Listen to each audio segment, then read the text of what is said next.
Meron akong tutugtugin, dalawang bassline. Mag-i-improvise lang ako sa bossa nova na groove. Parang fast bossa. Ngayon, pakinggan nyo yung difference nung una sa pangalawa. So, ito yung una. 1, 2, 1, 2, 3, 4.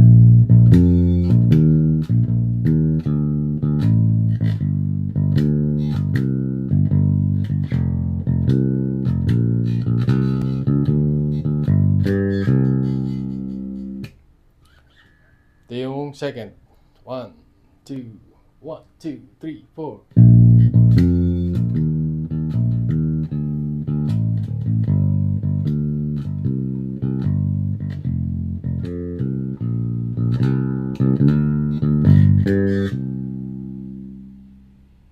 So kung napansin nyo, yung pagkakatugtog ko dun sa una, tinugtog ko lang siya ng talagang simpleng note per note lang. Flat na flat lang.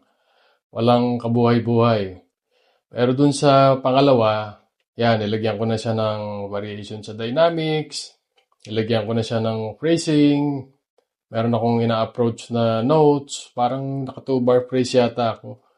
Pero within yung 2-bar phrase na yun, parang ginawa ko siya nakapaloob sa 8-bar phrase na within 8 bars, meron akong tinatry laging i-develop going into the next 8 bars. So, ibig ko sabihin, pag tumugtog tayo, consider natin yung mga ganyan para mas nagkakaroon ng hugis yung tugtog natin. Kasi yung mga ganyang maliliit na detalye, malaking diferensya magagawa niya. Para mas maging musikal yung tugtog natin. So, yun lang. Salamat sa oras nyo.